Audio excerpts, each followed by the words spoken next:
Hello, folks. My name is Dante Ferrigno, and I have been on a carnivore diet, now known as a lion diet, for nearly 4.5 years. And it has done things for my health and my life that I never thought were possible. And I've talked to hundreds of people who have said the same thing. But I don't think I've ever seen anything quite like this interview that I have here with Jessica and the story of what's happened with her daughter as a result of a carnivore diet.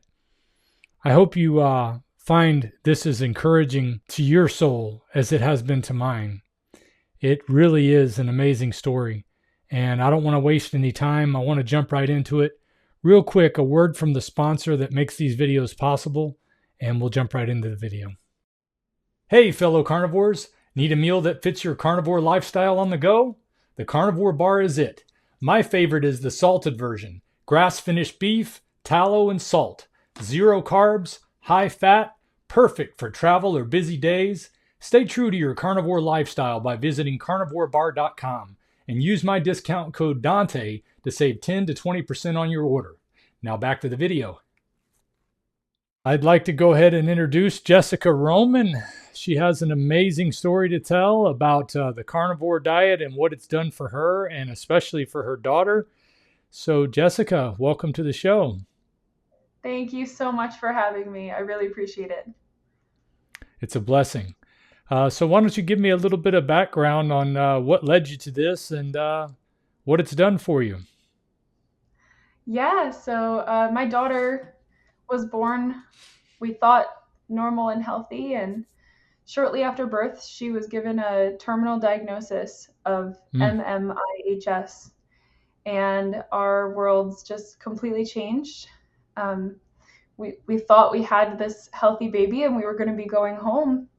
And on the third day of life, the nurses checked her chart and they said, it's been 3 days and she doesn't have any wet diapers logged. And that was the tip off that started this whole cascade. So they brought her in for an x-ray and her bladder was like taking up most of her abdomen and pushing on her other organs. And they realized she was in urinary retention. So she went straight to the NICU. She was catheterized. And then while she was there, they did a barium enema x-ray and realized that her colon was malformed. So her intestines, instead of looking loopy and having the normal grooves and tone of a colon, it looked like there were some dilated spots, some smaller spots, and it looked like small intestine, her colon. Mm. So they put those two together, and the geneticist got it. He must have seen this before because he got it the first try. And for other kids, sometimes it takes a long time to get a diagnosis. So for my husband and I, my husband was a very strong Christian then, and I was not. And he is very much like a man of God, very faithful, and very motivational. And he was like, don't listen to what the doctors are telling us. Just forget all of it. Like, you've never even heard it. And let's just find a way to get through this. Like, we're going to figure it out. She's going to be okay. Mm. And he's awesome. And I remember waking up one morning while she was still in the NICU, and my husband had this beautiful crystal cross on his dresser. And we lived in a basement, so there wasn't a lot of light that shined in very often. And we both were woken up by this bright, shining light in the room. This had never happened before, but the sun was shining just right through the blinds to hit the cross and light up the whole room. And it was so beautiful. And that's when both of us were like, she's going to be okay. God's got this, and she's in his hands. And yeah, so she did okay. And we thought, this is great. She's doing amazing. She was doing great breastfeeding, gaining weight. She was even like chubby and adorable. And then she started having some constipation issues. And once she started solids, it went downhill so quickly. Within just a couple months, she went from healthy, chubby baby to completely failure to thrive, huge distended tummy, crying in pain all the time, Mm. couldn't poop no matter what we did for her. She couldn't go to the bathroom. she would push for like 20 minutes and just bear down and push trying to get it out, and nothing would come out. So it was really sad to see, and that's when we started searching for more answers. We had already taken her to holistic doctors and tried different holistic approaches and supplements, and it wasn't really giving us the results that we needed. And then we started researching Candida. One of our friends had told us about this. This was all new to me. I'd never heard of any of this in my life. And that's when I found naturopathic Dr. Becky Plotner. She told us about the GAPS diet, and we read the books, and like she was 2.5 when we heard about the GAPS diet, when we found Becky. So during that whole progression, she went from bad to worse, and we didn't lose hope, but it wasn't looking good for her. And we could see on the horizon that we could lose her, because she was having emergency surgeries. At one point every week, she had emergency surgery for like a month straight. And she wasn't going more than a month or two without an emergency surgery, GI, or different port placements. And a lot of times what happens to these kids is they go into intestinal failure, and then they start losing ports. So like once you use a vein in your chest and that line has to be removed, usually it scars over, and then you can't use it again if you need to get access. So these kids will run out of ports, and that's what kills them usually. Or they get a pseudo-obstruction where their intestines stop working, and it becomes so bad that they go septic and they pass away. So this was like our final Hail Mary, was the GAPS diet. So when you left the hospital, initially you were in the hospital still after just having the baby when you got this diagnosis? Mm-hmm. Yeah. And that cleared up as far as being able to go to the bathroom normally, seemingly on its own initially? Yeah, while she was breastfed, she seemed to do fine. It was when she started solids that all the problems started, and we were feeding her like chicken and blueberries and vegetables and a little bit of ketchup, which now I know is like 100% sugar. Yeah.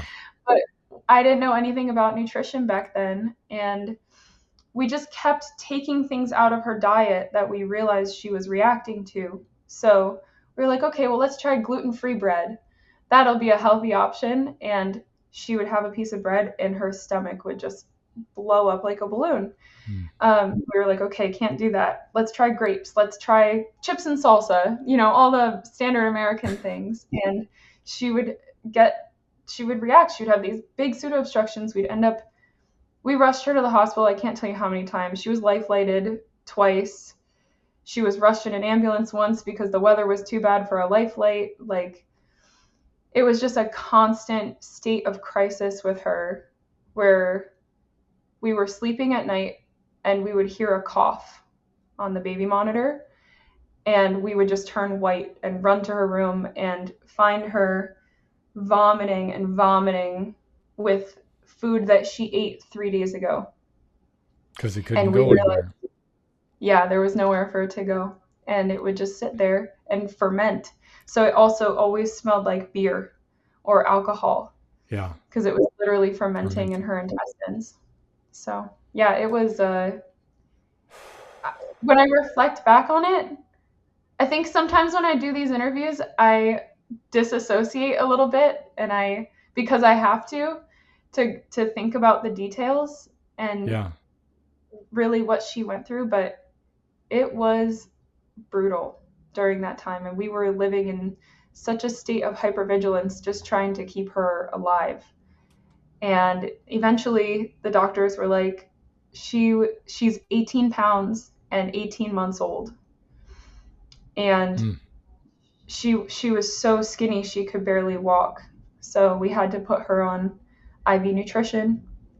And then again, it was just surgery after surgery after that of her ileostomy kept having issues because her intestines were so weak that they would just prolapse out of her stomach. So there was a point where it got very gory because her intestines were just falling out into her Mm. ostomy bag all the time.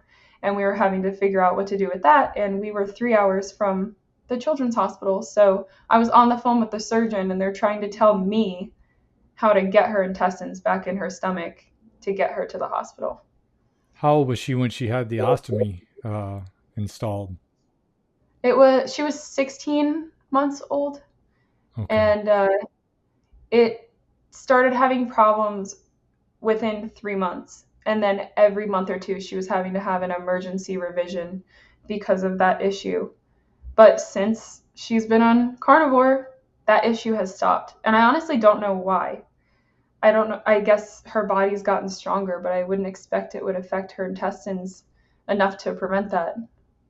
That's amazing. I would like to know a little more. Also, you say she went from breastfeeding to solids. Was that like baby food or formula after breastfeeding or anything like that, or just regular? We never did formula. I did like baby led weaning. So it was a whole foods diet except for ketchup because I was a ketchup addict. So I did let her have some of that. And it was just fruits, vegetables, and lean meat. But I didn't understand the fat either. I was afraid to, it wasn't even really a part of our diet, having like butter and things like that because we just assume those things are bad for you. So you were going through so much at this time and trying to figure out what nutrition was going to work. What was it that even opened your eyes that carnivore might be a possibility to be able to do It, something like this? it was the GAPS diet that tipped us off to that because there's a version of the GAPS diet called no plant GAPS, and that's for the most severe of cases.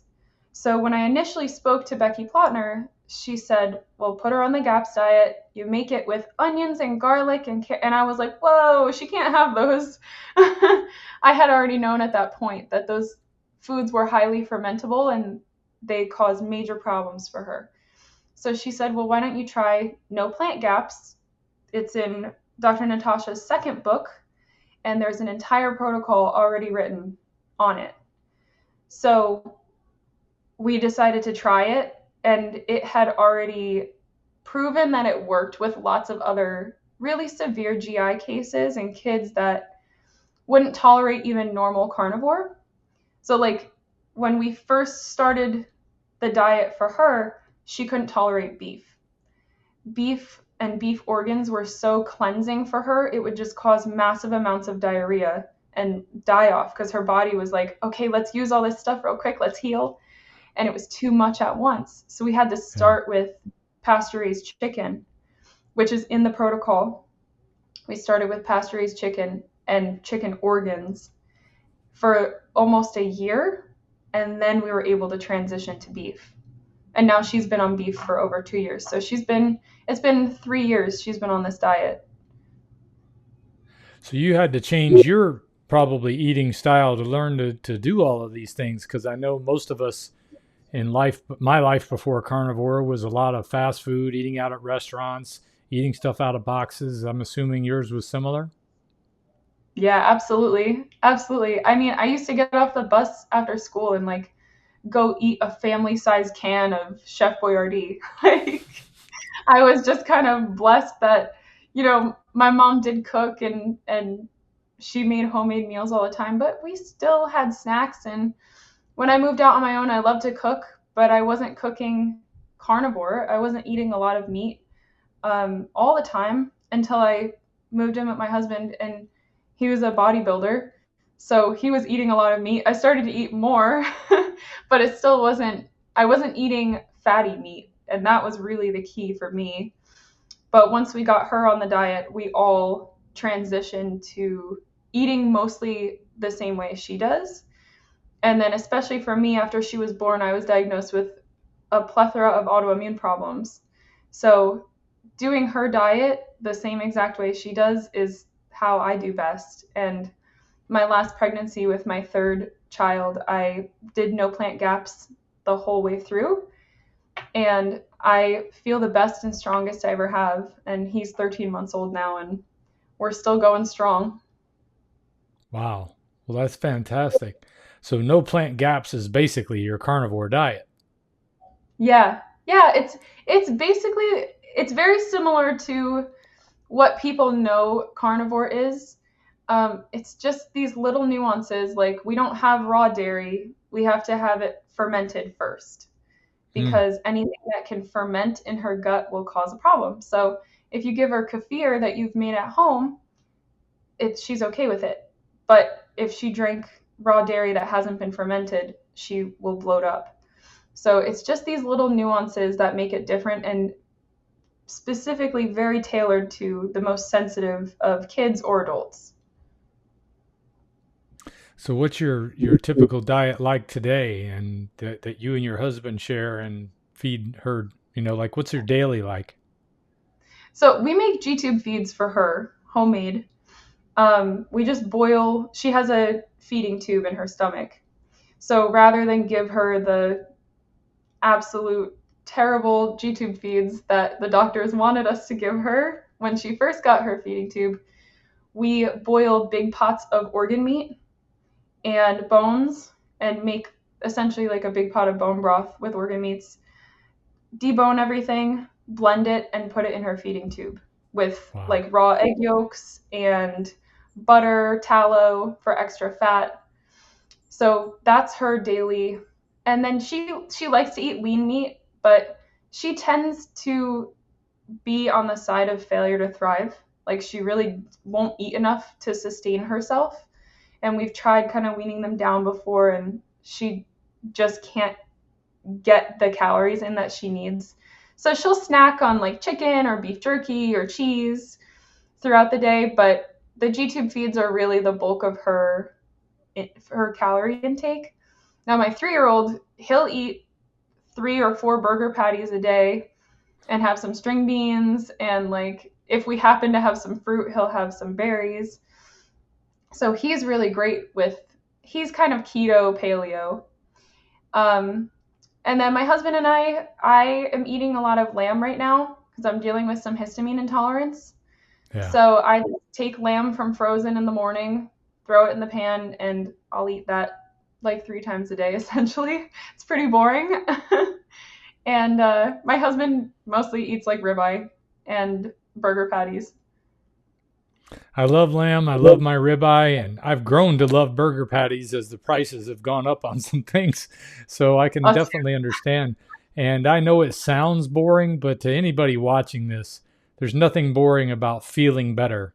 There's nothing too. boring about feeling healthy, and especially nothing boring about seeing your child who was given a terminal illness thriving. So how old is she now? She's 5, almost 6.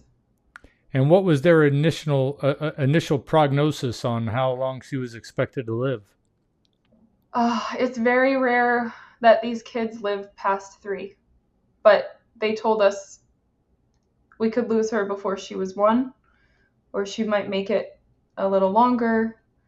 It really depends. There's different phenotypes within this gene mutation. That's ACTG2 is like the umbrella, and her phenotype is ARG257, which is on the very severe end. There's only one type more severe than her. So we knew going into it that it was going to be rough. I do know a lot of families that have lost their children. Some of them don't even make it outside of the womb because the distended bladder pushes on the organs, and Hmm. unfortunately they don't make it. So we're very, very, very blessed to have her. And of course, we keep those other families in our prayers, and our heart breaks for them so much. These kids are so, it doesn't get any more medically complex than them. They go into usually multiple organ failure, is another thing that happens because they're on TPN. And TPN on a little body is really difficult. It's IV nutrition that goes in their port, and it destroys their liver and kidneys. So they need a liver and kidney transplant. And then they go, well, while we're doing that, why don't we just do an intestinal transplant and pancreas, because their pancreas goes from all the sugar in the IV nutrition. And before you know it, they have a 5-organ transplant. And if they even make it through, it's a very short life expectancy after that. So TPN feeding is probably following a lot of the guidelines that the government's been following for certain foods, and includes a lot of sugar and things that you found they were the problem. It's mostly sugar in the TPN feedings. That's like the bulk of the calories. But it destroyed my daughter's pancreas. When we finally got her off the TPN and she was gaining weight, the biggest problem we had was her blood sugar was bottoming out at like 42. And we were having to take her, well, she still had the port at the time, so I was able to give her some IV fluids with sugar in them, but I couldn't give her Pedialyte or a chocolate bar to bring her sugar up because she would get distended. So the only option I had was to give her IV fluids containing sugar. So eventually what happened was we started giving her the GAPS yogurt, which is 24-hour fermented.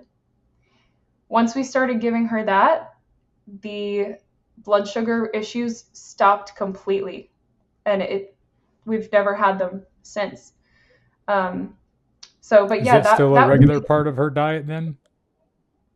Yeah. So my youngest son, we're going through a lot with him right now. He's allergic to dairy, so we are having to be careful about cross-contamination.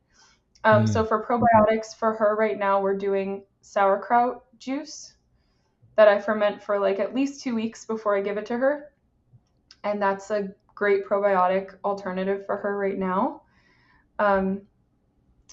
But yeah, I'm juggling between the two of them.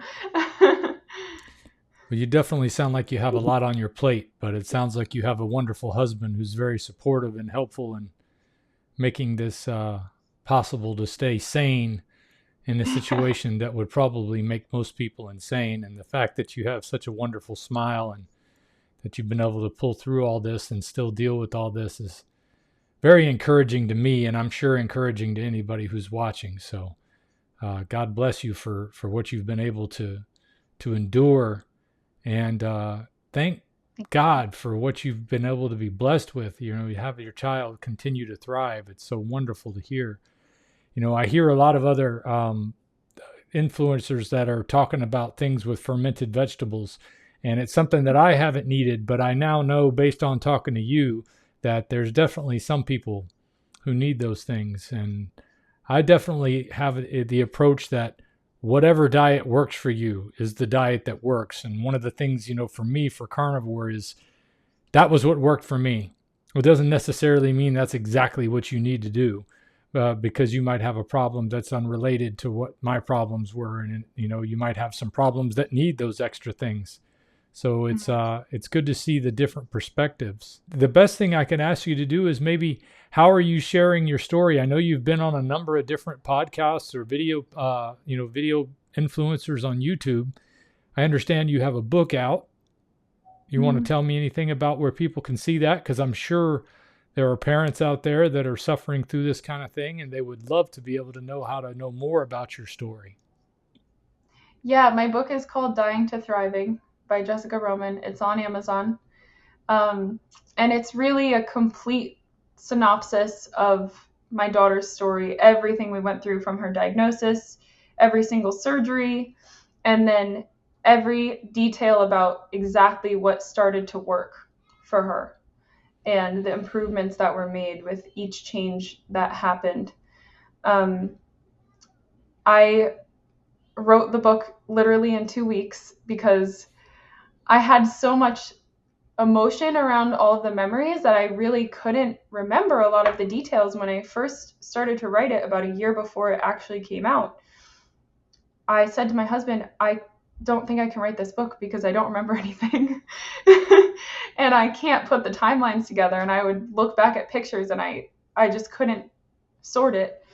And I prayed about it. And right before I was about to go on Dr. Chafee's podcast last October, I just got like zapped, and I swear it was the Holy Spirit. And I sat down for 12 hours a day for 2 weeks straight, and my husband watched the kids. He was so sweet and supportive. He took time off work so I could finish it and get it done. And yeah, I really tried to put as much detail as I could, so other parents could put the pieces together for their own kids. Um, I've been on a couple of podcasts. I do work one-on-one with clients as well. I have 6 MMIHS families that I'm working with right now, and every single one of the kids has shown improvement on the no plant gaps diet, and all of them were terminal. So Wow. it's really incredible to see.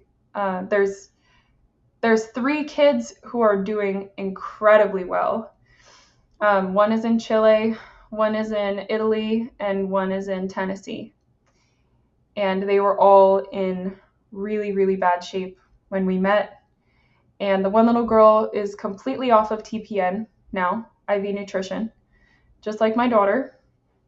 So that's a huge win because she's able to go to dance class and go to kindergarten by herself without a nurse. Hmm. So that's really been very liberating for her family. The other little boy has gained 12 pounds in 5 months. He was completely failure to thrive, and now he looks chubby even. He's so cute. And then the other little girl, she was born in intestinal failure. She's never experienced any intestinal motility in her life. And for the first time, she's got motility. And the doctors have weaned down her TPN for the first time, which her parents never thought would happen. Oh, that's fantastic. That's It's fantastic. so, Your story is truly inspiring. And for anybody who's going through any such difficulties or any difficulties, should be able to take a lot away from your story, and the way that the Lord worked in your life is such a blessing. It's the way He does it, though, isn't it? He comes mm-hmm. through right when you need Him, when you're turning to Him. That's been my experience, and I'm glad that's Yeah. been your experience. And we'll continue to pray for you and your family as you continue on down this road, as I know it's still a difficult road. Yeah, it really feels like I have 3 healthy kids now. And of course, I worry about her sometimes. Uh, but she rides her bike all day and she's got so much energy, and no one would ever know that there's anything different about her than any other kid. I mean, she can go swimming in the pool now because she hasn't had a central line in a couple years, and she's able to experience life in a way that my husband and I just never thought she would be able to. She can do anything any normal kid can do. So I think, if anything, this whole journey has made us appreciate our children to a degree that you can't even imagine. Because when I look at her and I see her running on the playground, or playing with her brother, jumping in the pool, it's like time stops. And I remember being stuck in the hospital and being quarantined, not being able to leave the room with her little brother, breastfeeding, like just the most difficult things you can imagine for like a young family. And there were times when we were in the hospital and my husband went to grab a cup of coffee and our card declined because we had been in the hospital for so many months and he had been out of work. Like, just every blessing that comes into our life, we're so grateful to God. And there's so many things that touch us that you don't that other people might take for granted if they have healthy kids. So as much as it's difficult, it has made us so much stronger, but so much more grateful. Our hearts are just full of gratitude. Every day that we wake up and we're not sleeping on a cot in the hospital, it's a good day. Yeah. Yeah, my goodness. Well, your story humbles me and helps me to remind myself of the gratitude that I need to have for each and every day that I wake up with breath in my body. and the things that I didn't have to suffer through.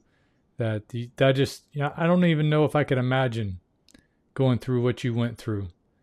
But I'm so happy to see that you're doing well, and she's doing well, and your husband's doing well, and we'd love to hear that it continues to go that way. And I'm sure some people are going to have some questions about how they can get a hold of you, maybe outside of maybe leaving comments on this video. I understand you have an Instagram page and a website. I'll be glad to share all of this information in the description of this video, but I'd like for you to tell them. Yeah, if anyone wants to get a hold of me, they can go to my website, chealthcollective.org, Christian Health Collective, or they could send me an email to info@chealthcollective.org. I get so many parents reaching out to me, wondering how they can get their kids started.